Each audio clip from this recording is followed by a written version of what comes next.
us in person. I appreciate the fact that you are online joining us this morning. We've got several committee members that are WebExing in today. We do have two bill hearings, Senate Bill 80 and Senate Bill 213. We will start with our hearing on Senate Bill 80. So we will open up the hearing. And to begin with, we will receive an overview of Senate Bill 80 from our reviser of statutes, Tamara Lawrence. Reviser Lawrence, welcome to the committee. Thank you, Mr. Chairman, and good morning, committee. Current law provides that the Secretary of Wildlife and Parks may issue deer permits to non-resident landowners. Those permits are restricted to hunting only on lands owned by the non-resident landowner. Senate Bill 80 would amend KSA 32937 to strike this authorization. And you can see this on page 3, starting in lines 27 of the bill. The bill would make a conforming amendment to remove the definition of non-resident landowner at the bottom of page 1. Additionally, there is some minor technical cleanup. Senate Bill 80 would take effect on July 1 upon publication in the statute book, and I'll be happy to answer questions. Thank you. So non-resident landowner, does that technically mean the individuals whose name is on the deed?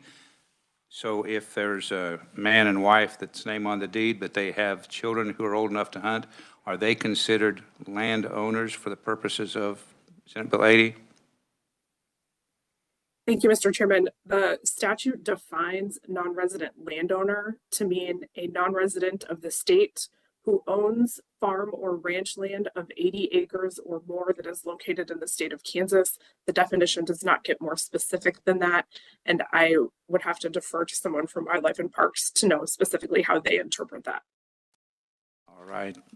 So someone who's not a part of the immediate family, I guess there's just no definition in statute that clarifies non-resident landowner. So it's extended family are technically not owners, but we don't have that defined in statute. Is that correct? That is how I'm reading it, sir. All right. Committee, do you have questions, whether in person or online? Seeing. All right. Senator Shane. Yeah, thank you, Mr. Chairman. Chairman, it's that I believe the Department of Wildlife and Parks currently has tags for family members. Your audio, Representative or Senator Shane, is not very good. I don't know if there's anything you can do on your end. We're not hearing you very well. Is that a little bit better?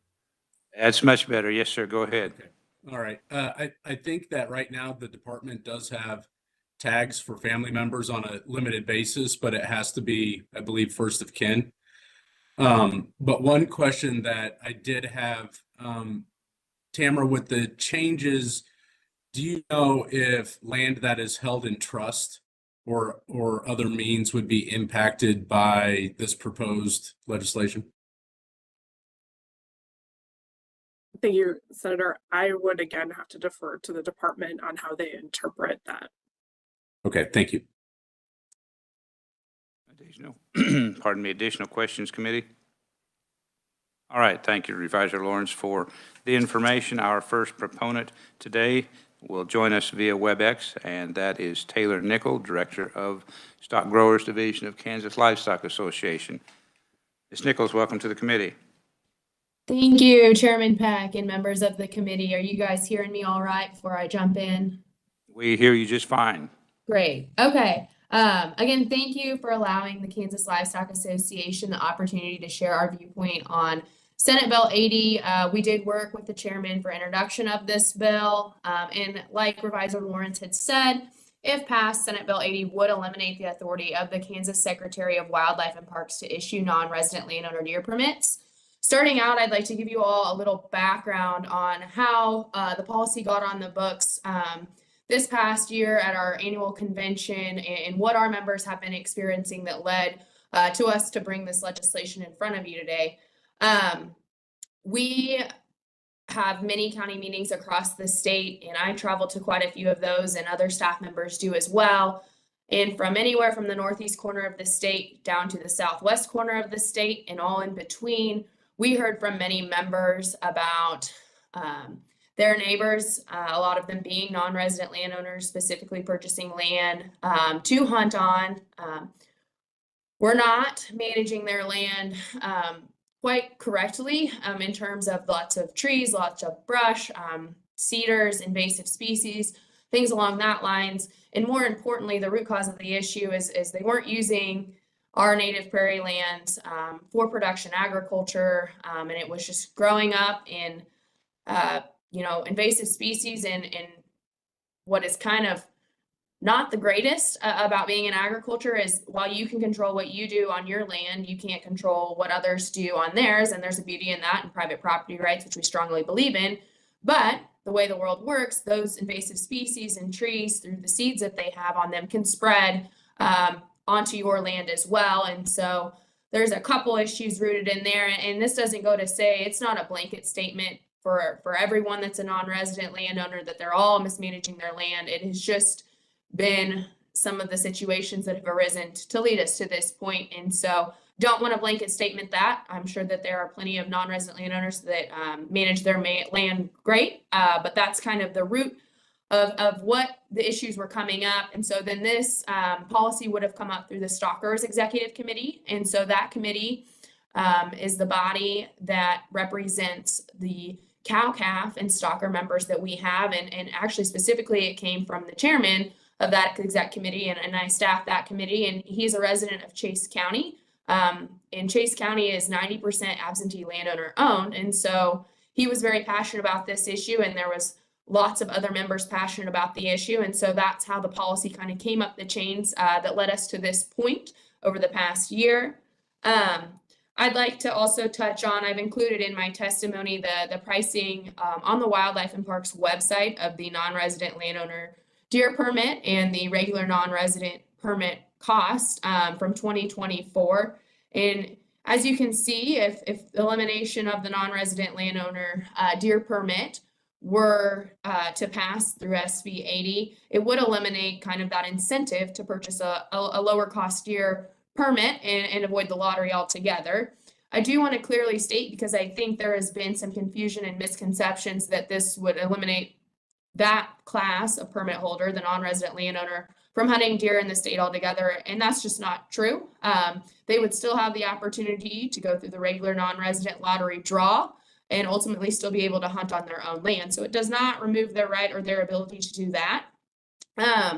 Additionally, we did meet with the Department of Wildlife and Parks prior to introduction of the bill. And after it went through their channels, they came back to us then and said, hey, we don't think this does exactly what you want. And so I have laid out an amendment attached to my testimony to also include the non-resident tenant permits that are offered through the Department of Wildlife and Parks. And we want to make sure that this legislation applies to them as well. And so by adding, it's a very short amendment, adding the language, a resident of the state of Kansas and is on page 1, line 11 of the bill under the definition of tenant would also resolve that as well. So I would like to thank you all for the opportunity to share our views with the committee.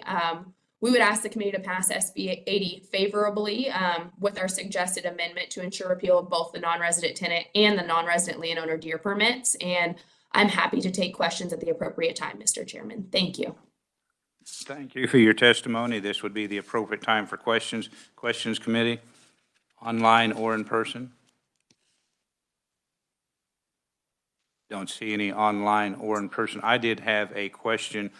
To your knowledge, and I'm sure I could have asked this of our revisor or someone else, are permits issued based on per 80 acres, one per 80 acres, or multiple permits for someone who owns just an 80-acre tract of land? Chairman, I do not feel comfortable giving you a 100% correct answer. I would say that is more of a department level question. If they would be willing to share that, I don't want to get it wrong. All right, that's what I presumed, but I thought I would ask because you were the conferee in front of me at this moment. So I will try to get an answer to that question as well. Senator Alley has a question. Thank you, Mr. Chair. The question that came to me as we were listening to your testimony was, what if the landowner lived in a city and had 80 acres out in the country? Is he a non-resident landowner? Senator, Mr. Chair, to my knowledge, if he was a resident of the city in the state of Kansas, he would not be considered a non-resident for the purposes of this permitting system. But again, and I'm happy to, Mr. Chairman, on the previous question, if you would like me to reach out to the department for you and get back to you, I'm happy to do that as well. But to my knowledge, if they were a resident of the city in the state of Kansas, they would also be considered a resident of Kansas. So. Thank you. Do we have any other questions online? Seeing, Yeah, Mr. Chair. all right, I don't know who that is. Is this Senator Shane? Senator Shane, yeah. All right, you're recognized. Thank you, Mr. Chair. Taylor, so how does this change address the problem of a bad neighbor, so to speak? Chairman, Senator, that's a great question, and one where it may not do.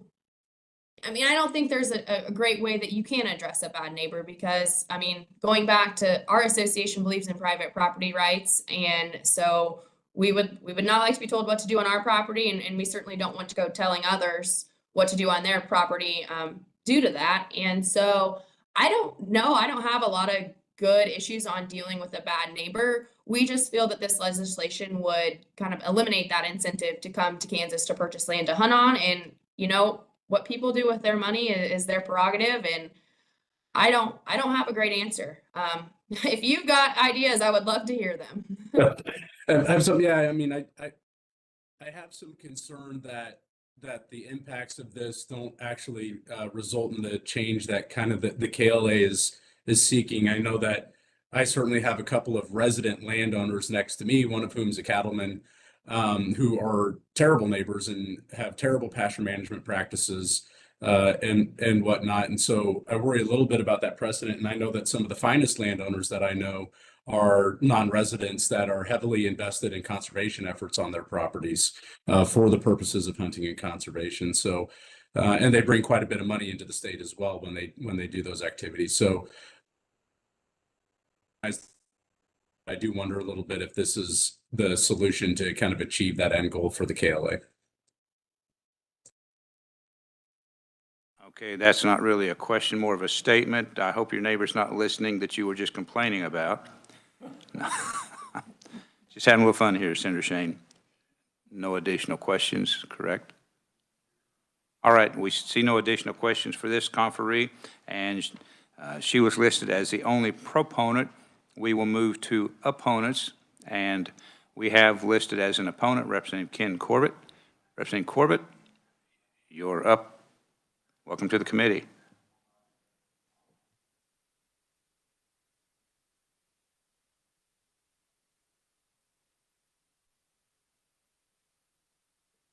It doesn't appear as though Representative Corbett is joining us via WebEx. If you are, Representative Corbett, please step right in here so we can hear you. All right, he is not online. So committee, you have his written testimony in front of you. He was the only listed opponent to the legislation. We do have a listed neutral, Tony Capizzo, the Nature Conservancy, and he will be testifying, my understanding, via WebEx. Morning. Good morning. Welcome to the Can you committee. hear me all right? We can hear you just fine. Yes, sir. Outstanding. Thank you. Thank you for taking the time. My name is Tony Capizzo. I work for the Nature Conservancy, managing our work in the Flint Hills, and I'm calling in this morning from just outside Strong City from my house. I'm going to read a statement on behalf of the Nature Conservancy to provide neutral testimony on SB 80. Chairman Peck and members of the committee, thank you for the opportunity to provide this neutral testimony. The Nature Conservancy in Kansas is a conservation nonprofit with the mission of conserving the lands and waters on which all life depends. Across our footprint in the state, our staff work with all types of stakeholders, excuse me, including non-resident landowners to promote native ecosystems. The Nature Conservancy shares and has firsthand experience with many of the concerns that SB 80 seeks to address, and many of the things that we've talked about this morning. The Nature Conservancy's first conservation priority for Kansas grasslands is to maintain grassland health and resilience in order to provide critical ecosystem services for nature and people. One of the critical threats facing Kansas grasslands today is from woody plant encroachment, which is the invasion of trees and shrubs into previously open prairie. We share a growing concern about the transformation of native prairie ecosystems due to recreational interests as a substantial threat to the state's grasslands.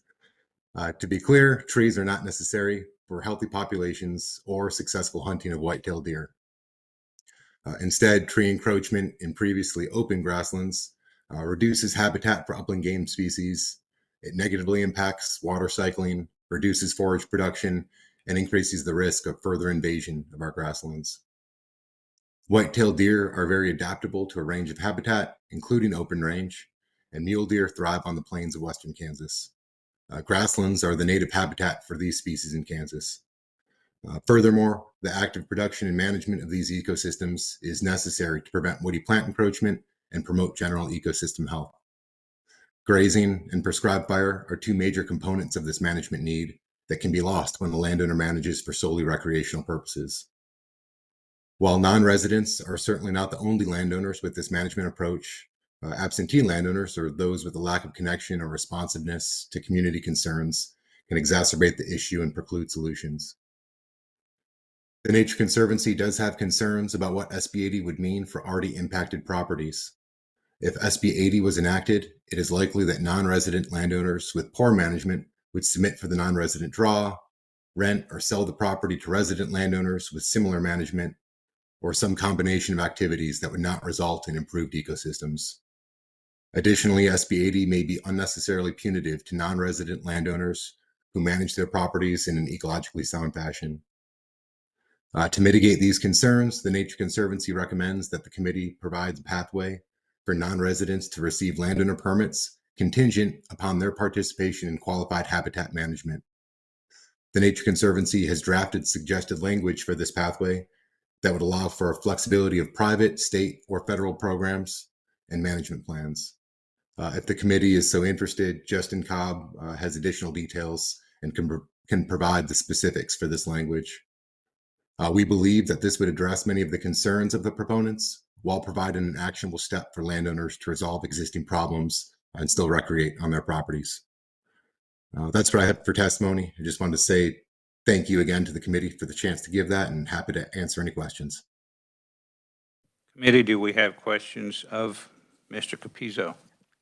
And I may stumble across over your name a time or two here, but we'll give our best effort. Just fine.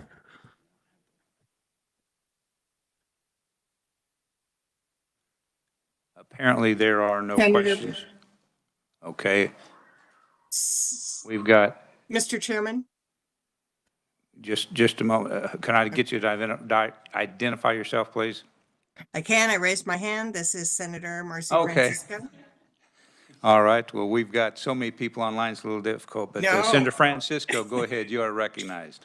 Thank you so much. I just wanted to say I would be very interested in seeing the alternative proposals because I think we've seen a recognition of a problem and also that perhaps we need some additional language to address it appropriately. So if the committee could get more information on that sent to our committee assistant, that would be appreciated.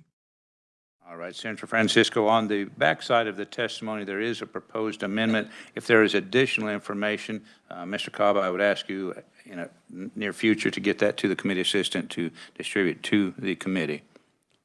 Additional questions? Seeing none, Mr. Capizzo is the only neutral conferee. I'm sort of stalling here because we're waiting a little bit to see if Representative Corbett is able to get online. He's still not, because we were told he was trying to get on WebEx so he could provide testimony. We do have his written testimony committee. And so rather than just sit and wait on Representative Corbett, I'm going to close the hearing on Senate Bill 80, and we will move to our next bill, which is Senate Bill 213. Senate Bill 213, prohibiting lawn residents from hunting migratory waterfowl during certain times and places, and lowering fees for migratory waterfowl habitat stamps. And we will begin with an overview of the legislation from our reviser. Reviser Lawrence, you are up. Thank you, Mr. Chairman. Senate Bill 213 relates to the hunting of migratory waterfowl. Current law provides that a valid state migratory waterfowl hunting stamp is required to hunt migratory waterfowl. Senate Bill 213 would prohibit non-residents from hunting migratory waterfowl during the hunting season, except on Sundays, Mondays, and Tuesdays. This prohibition would apply on certain federal lands and waters, which you can see those on page 2 in lines 15 through 33. The prohibition would not apply to property enrolled or designated as either a walk-in hunting access area or interactive walk-in hunting access area, navigable rivers in the state, or the conservation order for light geese season. Additionally, Senate Bill 213 would reduce the migratory waterfowl habitat maximum fee for residents from $200 to $20 and reduce the maximum fee for non-residents from $1,500 to $100. The bill would take effect on July 1, and I'll be happy to answer any questions. Committee, do you have questions of our reviser? Seeing none? All right, thank you. We appreciate your information, reviser, and so we will move to Proponents Committee. And we do have the privilege of joining us live and in person this morning, Representative Will Carpenter as our first proponent. Representative Carpenter, I am just a little disappointed. This is Wednesday, Representative, and this, as a fellow Humpster, I really thought you would have your camel-colored jacket on. And I apologize. I didn't think anybody would ever see me in the Capitol today, or I would have worn my camel and had. You're going to be seen by thousands of people on YouTube. I know, and to all of the camel hump people that I've let down today, I apologize. So one day this year, I actually forgot because we were off on Monday, and I went home and changed. But this morning, I'm not going to. It's too damn cold out there. You're just having a little fun for those of you who are not in the room with Representative Carpenter, because he's one of the lead camel guys on Wednesday. But anyway, Representative Carpenter, welcome to the committee. We look forward to your Thank you. Good morning, committee. Chairman and committee members, I'm here to testify in support of 213 Senate bill dealing with non-resident waterfowls. Because of our lack of restrictions and abundant waterfowl, many of our residents are finding no place to hunt, and such competition they're finding is not worth the effort for them to hunt, especially in the border areas and Cheyenne bottoms. Many states have and are dealing with this problem. I've received many calls from our residents complaining about the issue. Kansas Wildlife and Parks has been trying to deal with this issue through regulation for a couple of years. They've had public hearings for 2 years. And what happened on this before it got passed was last year we passed House Bill 2648, which created, if there was more than $200,000 worth of economic impact, you had to do a study, and it got caught up in that. And I also have a bill that exempts wildlife and parks and wildlife and issues from 2648. And the reason being, these are, tell me how you would decide the economic impact of non-resident waterfowls and regulating that. So do you go to every hotel and count those days? Do you go to restaurants and count the times that they would have eaten breakfast? What if they brought their camper and they didn't use a hotel? It's just almost impossible to do an economic impact statement on non-resident waterfowl. And I believe that in some cases, and I'll get a little off track here, but for instance, if we had a disease in a population and we're going to stop, Wildlife and Parks is going to stop selling those permits, that's a 200, for instance, deer, and I don't even like, but I'm just using that as a deal. But those permits bring in money. It would be over $200,000. But the fact of the matter is, the time to do an economic impact study on that, the disease may have already run through the population. So, and that's just one instance, but there's other instances where we have to deal with that. But yeah, I think it's onerous for the department to, and I'm getting off on a deal, but to do an impact study when you're talking about populations that you need to sometimes enact immediately to do that. But anyway, I'm in favor of this. I did present some testimony. I did get some new testimony with the chairman's permission. I have some comparisons of other states, what they're doing to address this issue. This is not unique. I understand Oklahoma has 13 bills in the Oklahoma legislature dealing with non-resident waterfowl. So it's complicated.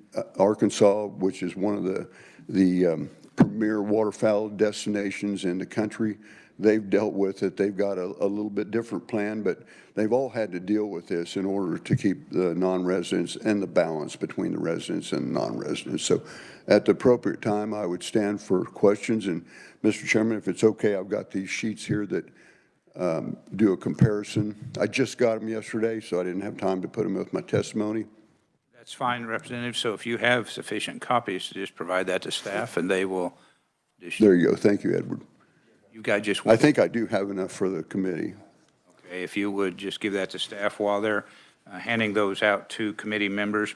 I did have a question, Representative Carpenter, and having not read thoroughly through the legislation, this would only apply to land controlled by Wildlife and Parks, public land, or something they have an agreement with a landowner. In other words, if I have a significant pond and I've got out-of-state residents, would they be restricted to hunting only on these days on my private land? No, this has nothing to do with that or walk-in hunting areas.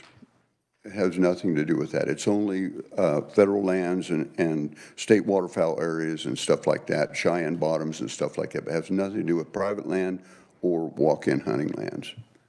Okay, and I will visit with the revisers, but I'm curious on the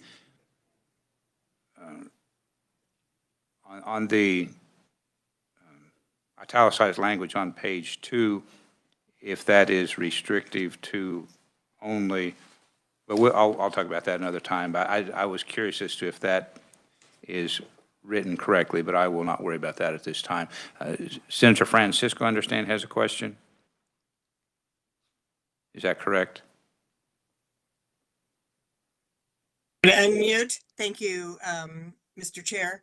So help me understand the reasoning behind setting the 3 days, Sunday, Monday, and Tuesday. Just curiosity. I was not a part of that. It's been run through the Wildlife and Parks, lots of vetting for the last 2 years. That was the deal that they came up with and has been publicly vetted, and I didn't feel like it was my responsibility to interject myself into something that hadn't been properly vetted. So that's how this came out. It's been vetted through the Wildlife and Parks Commission meetings for the last 2 years. Thank you. I appreciate that response and appreciate knowing that that was discussed during commission meetings. It was. Additional questions, committee? Senator Alley? Thank you, Madam Chair.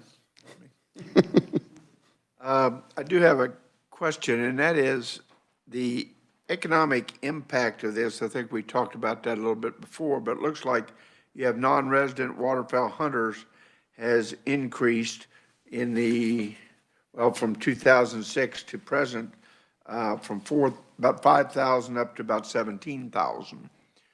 What does that do for the economic impact of tourism to the state? No doubt it will have an effect. And it, as we know, we have limited resources, and it will affect it'll have an economic impact.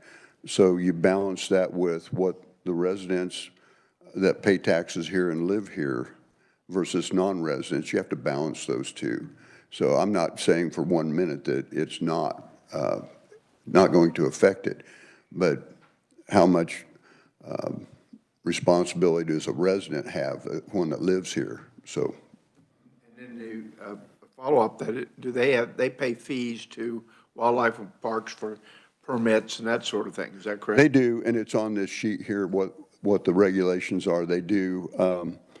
I don't think our fees are high enough to regulate that. That might be another way to regulate that. A lot of the states have really high non-resident fees, their own, a non-resident waterfowl tag or stamp that they regulate it by that. And they may charge, if you look on the sheet, they may charge $100, $150 for just that stamp. There's all kinds of ways that states have been creative in trying to drive down the number of non-residents and balance out that residents. Wildlife and parks, if I remember, they only receive their fees. They're fee-based agencies. They are.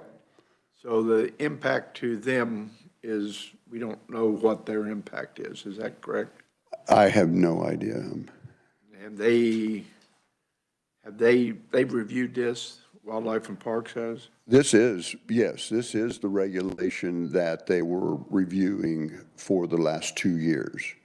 Would you say that if we were to pass this, that Wildlife and Parks will be coming to our Ways and Means Committee and asking for some SGF to offset this? I'm going to jump in here, Representative. The fiscal note indicates, Senator, that the agency believes that they would see an increase in revenues into its fee fund, which seems a little strange. So I guess we need to dig a little deeper and find out. But Correct. And I would not anticipate Wildlife and Parks coming before Ways and Means or the Senate, the House appropriations for increased revenue.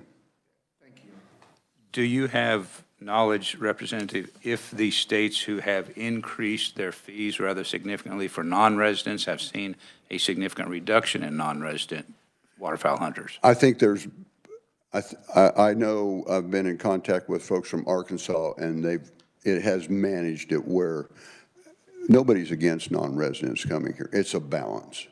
And you'll hear testimony from other people. And I think that they've been successful in the way that they did manage that. But there's lots of different models, as you see on this state, to bring the balance back. I would direct your attention, committee, to, I'm guessing, Representative, that you provided this information as far as the number of resident, non-resident waterfowl hunters? I did. Okay, this starts in 2006, 2007, and non-resident hunters at that time were 19.3%, and in the most recent year that we have, is there an asterisk by 23, 24 because the numbers are not all in? Correct. Okay, so let's just go with 22, 23. It doubled to 41.4% of the waterfowl stamps went to non-residents. So it is a growing number of non-residents coming to our state. And so I'm going to ask you a question, representatives, as the lead proponent, at least in the chair's opinion. If you were to choose between limited days or significantly higher fee, do you have a preference? Thank you for putting me on the spot. You are more than welcome. And if you don't wish to answer, that's fine. What I'll say is, personally, I think there are other ways to do this. And other states have been successful at that. That's what I'll tell you.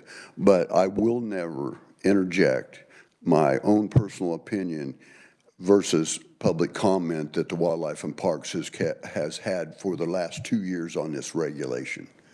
So I get that. I'm not sure this is the last train out of town. I plan on continuing to work, even if this bill passes and slows things down. I do think, in my own humble opinion, that there may be another way to do this, but I will never inject myself when Wildlife and Parks has had 2 years of public comment on this issue, and lots of residents and lots of comments. I would never inject my own personal opinion into that. I appreciate that, knowing that they've had significant input from the Public Questions Committee of Representative Carpenter. Seeing none. Thank you, Representative Carpenter. I'm giving notes, and I can't read and talk at the same time. So our next proponent is Mr. Mike Castelli. Is that how his name is pronounced? Thank you, committee. All right, thank you, Representative.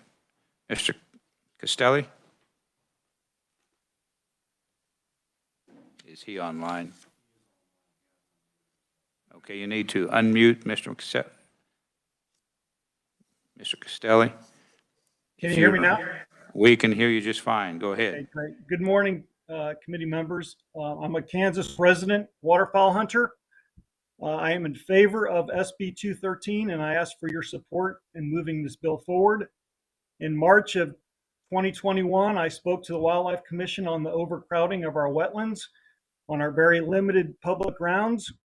And more hunters were emailing and speaking to the commission, which eventually got Kansas Wildlife and Parks to meet with the area wetland managers, and they came up with this regulation to limit non-resident waterfowl hunters. I've invested many hours on this matter, and basically I've been pushed out of my own state.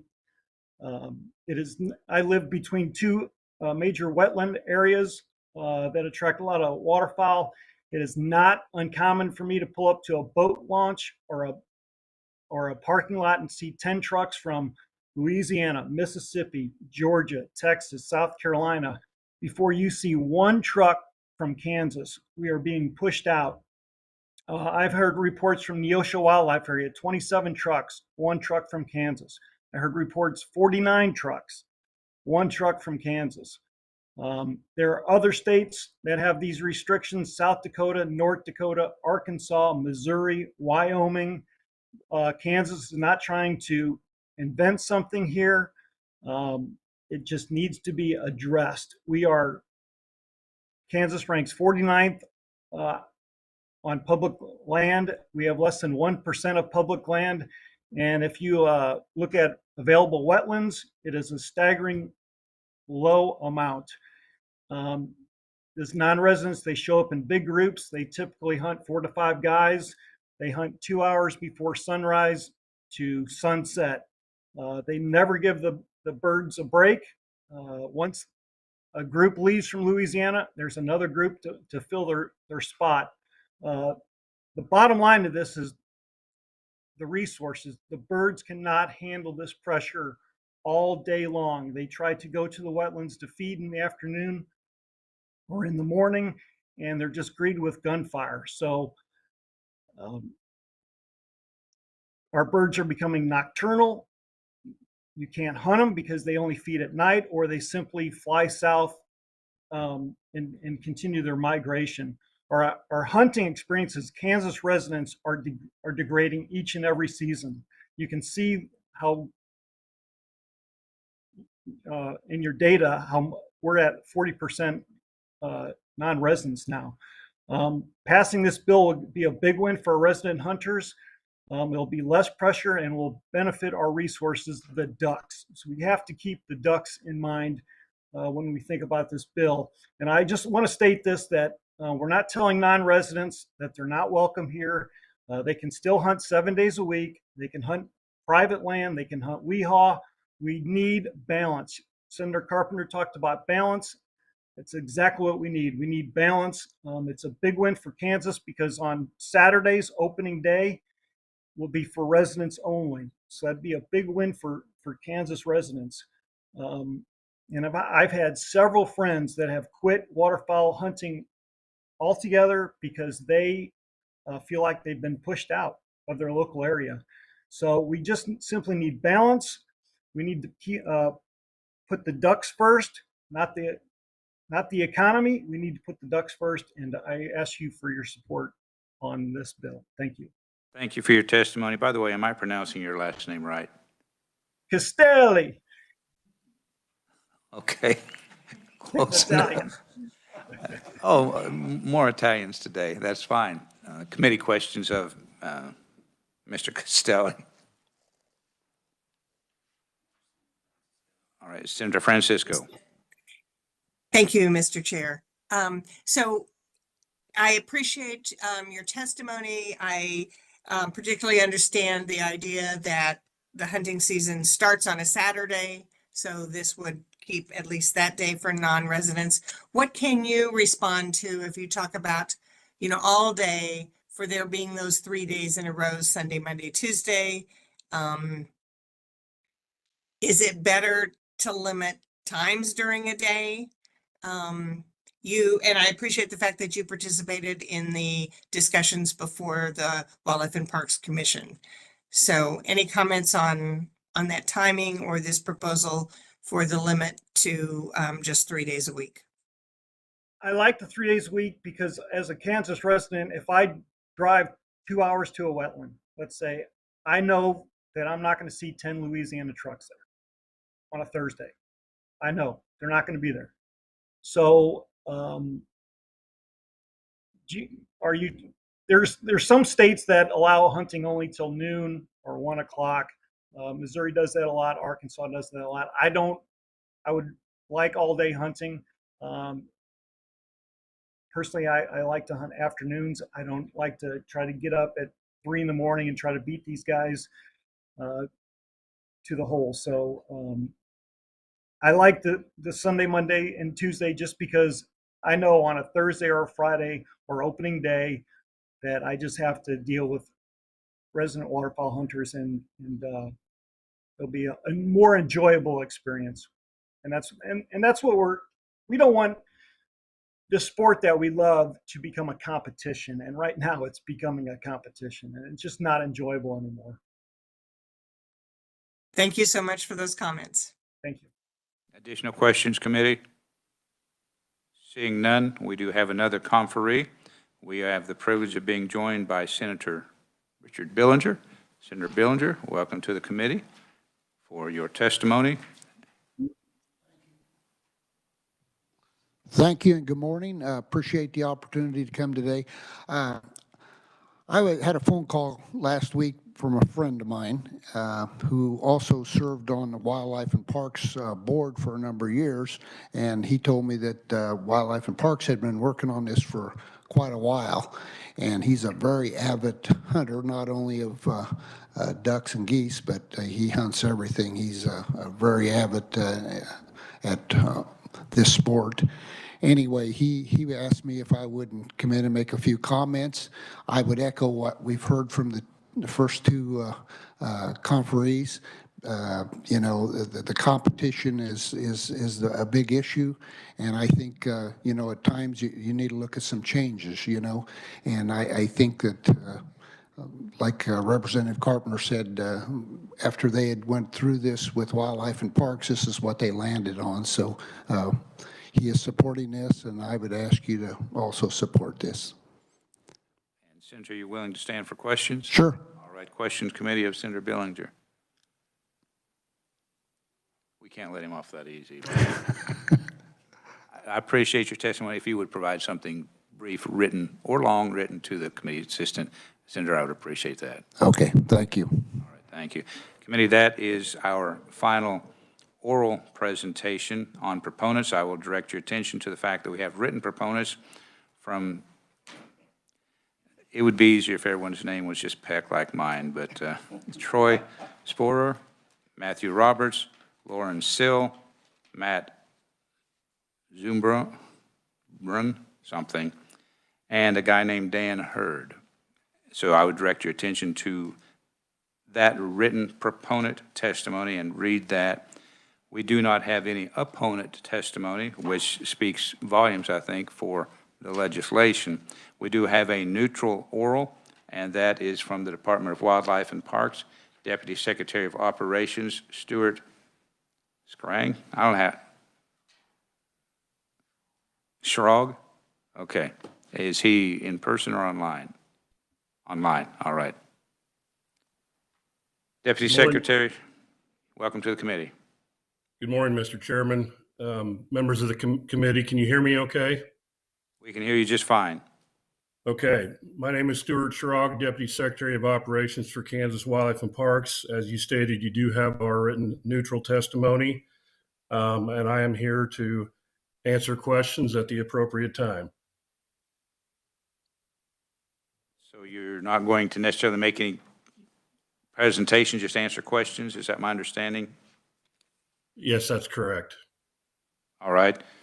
Committee, you have written testimony in front of you, which you may not have had an opportunity to read, but if you have questions of the department, this would be a perfect time to ask questions of Deputy Secretary Schrog. Do we have questions? Seeing none, I do appreciate you providing testimony and being available to answer questions, Deputy Secretary. We do have neutral testimony also, committee, that is written only, and that is from Senator Francisco. I'm sorry, I had raised my hand, and I understand that it's much more difficult when I'm not in the committee room. But I am wondering if the Deputy Secretary could share with us any information or comments.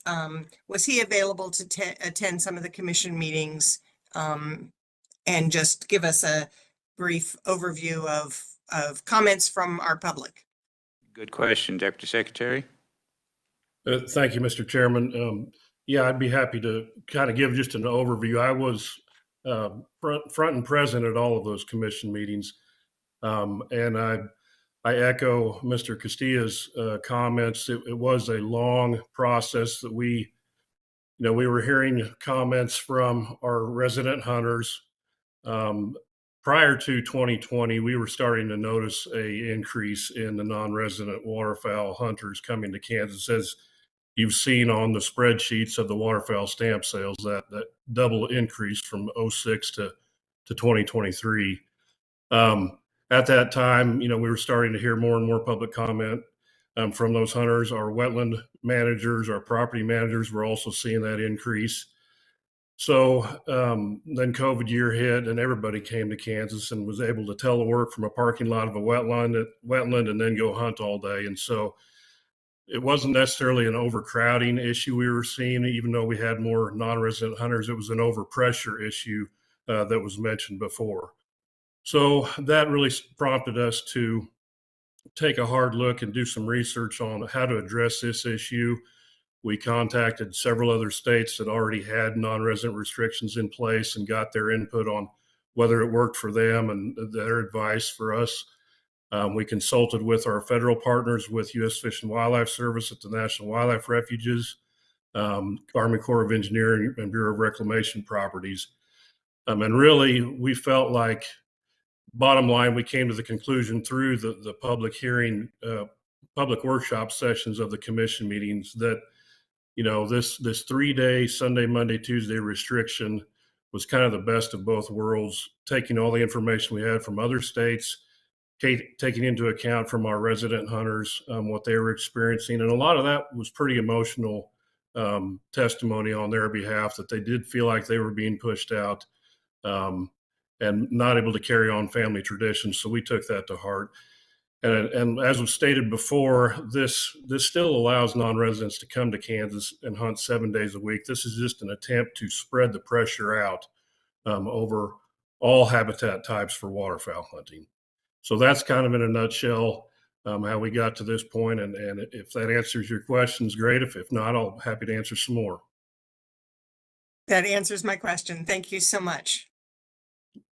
Additional questions, committee? Seeing no hands raised, live or online, we will move on. We do have neutral Senator test. Peck, I believe I saw Ken Corbett's hand raised. So is Representative Corbett wanting to ask a question on Senate Bill 213?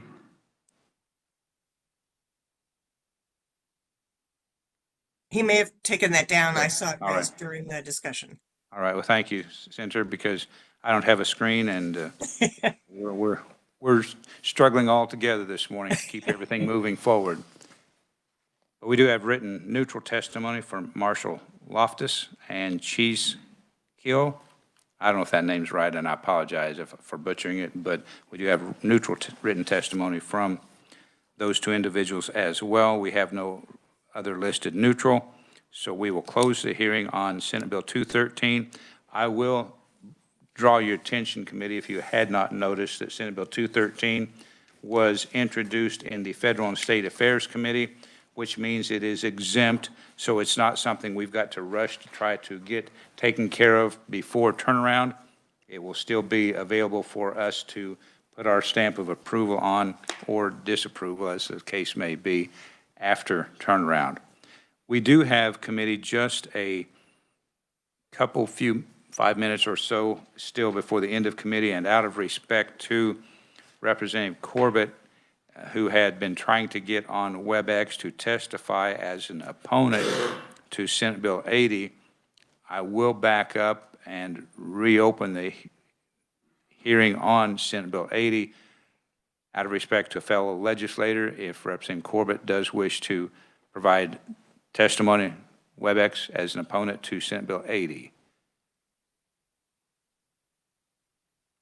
Representative Corbett? We don't hear you. If you are speaking, we're not hearing anything.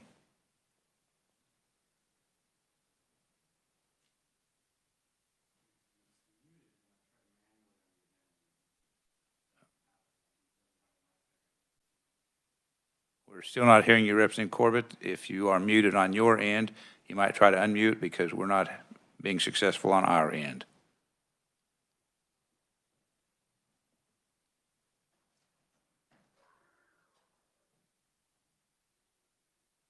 Still nothing on our end, Representative. We'll wait just a few more moments and see if things can get connected. If not, we will continue to move forward. Senator Peck, this is Senator Francisco. Senator Francisco. The screen shows him as muted. All right.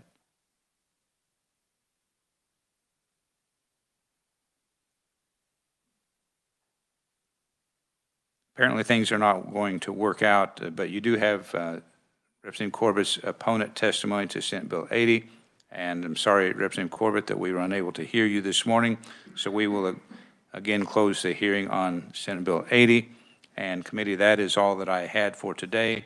Because of the fact there's not a quorum in the room and you cannot vote online, we will work no bills or anything else today. We will meet tomorrow morning for a bill hearing, potentially work some legislation, and I will announce now, committee plan on being here Monday morning. The chair does not like Monday mornings for committee meetings, but we will have a committee meeting next Monday morning, so plan accordingly. I have nothing further for the committee. Do either one of the committee members in person have anything? Seeing none, with that, we are adjourned.